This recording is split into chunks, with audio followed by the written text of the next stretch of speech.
Hey guys, and welcome to the second part of my Nihilister analysis. This one will sort of be a question and answer type video, where I will be answering some of your questions and concerns from the last video. Additionally, Nihilister actually had a pretty significant change based on the recent leaks, so we will also talk about that in this video. But before we begin, make sure you check out the first part if you haven't already, especially if you want to know how to get Nihilister, how I think she will perform, and other topics about her. First up, let's talk about what changed for Nihilister. Basically, there was only one change that was made, and it's related to her burst skill. So in the last video, we thought that the burning effect from this ability deals 158.59% of her attack as damage every second for 13.19 seconds. But it looks like there was actually a translation error, and Nihilister's burst only deals 13.19% of her attack as damage every second for 10 seconds. And the 158.59% damage value is actually for the initial hit of this ability. So Nihilister's burst is not as good as we thought it would be. And before some of you go crazy in the comments below, no, this is not a nerf. This is basically a translation error, which actually caught me by surprise because this is the first time that the leaks were translated incorrectly. But it's still good that we got this correction early so that we can adjust our expectations accordingly. So now, how good will Nihilister be with her actual damage scaling? Well, I would say that she can still be good in PvE even with a lower than expected burning damage. Because after looking into her skills a bit more,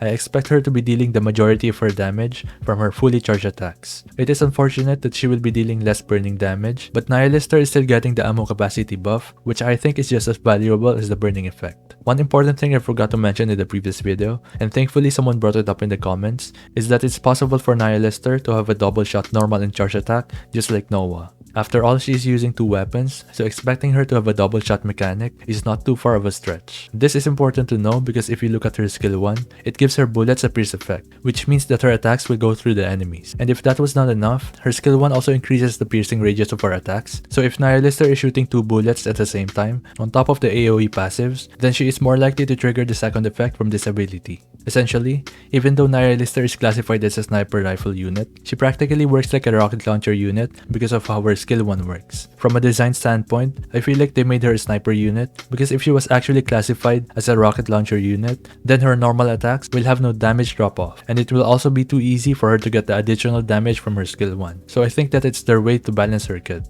Moving on, one question that was often asked is if her skill 1 can be activated by attacking a boss part. Because by doing so, you will be hitting the boss part and the boss itself, so that should theoretically trigger the second effect from her skill 1. Well, based on how the skill description is worded, we can refer to Modernia's burst ability so that we'll have an idea on what counts as an enemy. And if you are familiar with how Modernia's burst works against bosses, you will know that it doesn't actually target the boss parts. So it's safe to say that the boss parts will not activate Nihilister's passive as well. But with that said, the pierce effect should still make her attacks really good against bosses because you can still hit the boss part and the actual boss at the same time. You just don't get additional damage from her passive. Moving on, let's talk about the second part of the liberation system.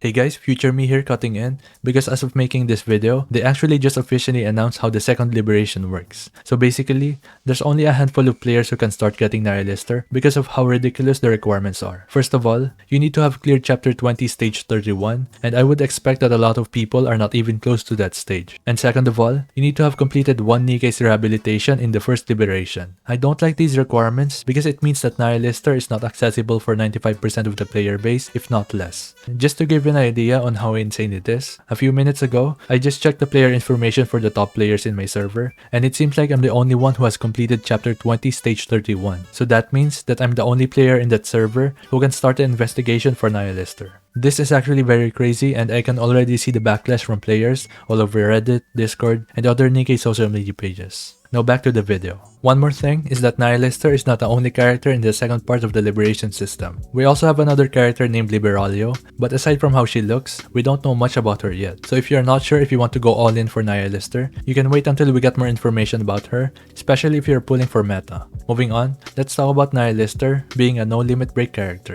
A lot of people brought this up in the previous video, which is understandable because a character's limit break level can determine how good they will be. And when it comes to Nihilister, her copies will actually cost 20,000 union points, so is it even worth going for that? And if you ask me, I'd say that you don't actually need to get copies of Nihilister to make her viable. To put this into perspective, for every limit break / core up that a character gets, they only get a 2% increase in all of their stats. So that's 2% more HP, attack, and defense. And considering how long it takes to save up 20,000 union points, It's really not recommended to go for copies of Nihilister or any of the Liberation characters. Nihilister will be fine even if you don't get copies for her. Just take a look at Guilty. She's another Liberation character with no limit breaks, but she completely outperforms every other burst 2 DPS. So I would expect the same thing for Nihilister if not better.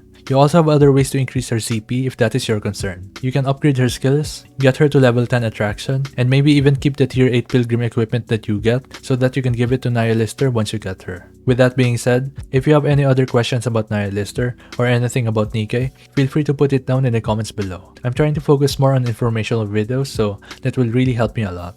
As always, don't forget to leave a like, comment, subscribe. Thank you so much for watching, and I'll see you on the next one. Peace.